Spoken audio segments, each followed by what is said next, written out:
Well, Raptor fans, it's halftime between the Raptors and Sixers, so I thought, hey, why not get a video out to you guys now rather than do it later and kind of bunch up the videos. It is what it is, but we all kind of expected this sort of news to come up, but maybe not this quick.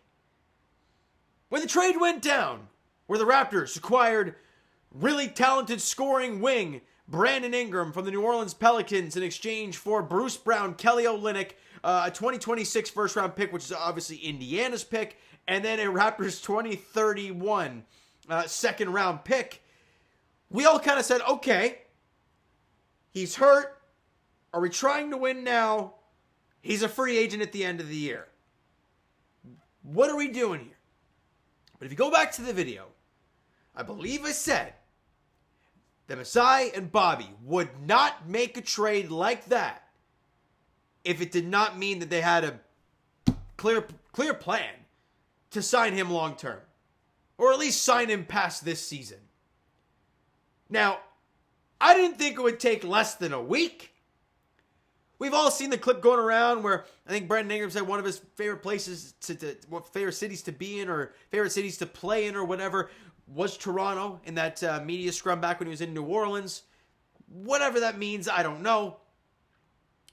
But it takes less than a week. And Masai and Bobby and Brandon Ingram and his agent put pen to paper on a 3-year contract worth $120 million.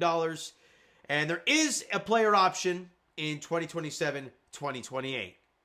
So there you have it. Brandon Ingram has signed a contract with the Toronto Raptors. Now, Raptor fans, we've been hearing so much about, the Raptor, people not wanting to come to Toronto. That thing's gone. It's old news. Well, and I know people are going to say, well, Brandon Ingram, he's not like a top. Let me tell you guys what Brandon Ingram is. Let me go by his points per game, because that's everyone's stat that they love to look at. This year, in the 18 games that he played, 22 a game. Last season, just under 21 a game. Where are we? 2022, 2023, he averaged almost 25 a game. Then he averaged 22, 24, 23.8, and 23.8 in back-to-back years. Now, in each and every year, you look at his rebounds and assist numbers. They're in and around 5 each every year. Don't believe me? Assists per game, 5.2, 5.7, 5.8, 5.6, 4.9, 4.2. And again, the 4.2 and 4.9 are his first 2 years in New Orleans. It has been 5 for the last 4 seasons. Rebounds, 5.6, 5.1, 5.5, 5.8, 4.9, and 6.1. So he's a scorer, and he does a lot of things on the floor. And he's going to bring an aspect to this Raptor team that they just do not have. A guy to give the ball in the clutch. I love what Scotty's done facilitating. I love the type of player he is. But B.I., in the clutch, is a stud. So, 3 years at $120 million for the 27-year-old. And people are going to say again, I'm trying to hit all these narratives right in the head right away, that he's never healthy. Well, let me tell you this as well. He's played, again, 18 games this year. We know that. 64, 45, 55, 61, 62, 52, 59, and then 79 in his rookie year. People are going to say, well, that's like just over half a season.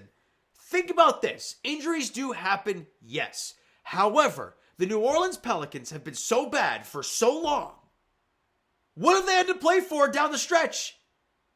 How else would they tank for players? Rest your guys. When load management wasn't a thing that was cracked down on, guys like B.I. would sit. You get a Zion. You get these great players. So is it all injuries? No, probably not. Is it some in majority? Yeah, probably. But there are games sat involved. Like, could Brandon Ingram go out there and play today for the Toronto Raptors? He probably could. But we know the bigger plan, and he knows the bigger plan. And everybody in that organization knows the bigger plan. And what does that mean? It means getting a high draft pick this year. Hopefully top 5. We're in a good spot right now. By the way, it's the score of the game right now. I think it just came back. It's a 2-point game, so that could flip on a dime. But right now, the Raptors are in the 5th worst record, and they are 3 wins behind the next team, which is the Brooklyn Nets. You're in that 5 spot. You're kind of sitting there right now, and you might solidify that. But we'll see moving forward. There's a lot of basketball to play, and we all know what the schedule looks like down the stretch. So that'll be a telltale sign for this Raptors team. But you get let's say a top 5 pick this upcoming draft. You add him to the talent pool going into next year. And oh, by the way, you add Brandon Ingram to that talent pool going into next year. And already, before you've even touched free agency, if you go into the luxury tax, if they want to, you already added 2 guys, hopefully the second guy, hopefully the draft pick, that can impact your team in 2025, 2026. Maybe get a bench free agent, who knows?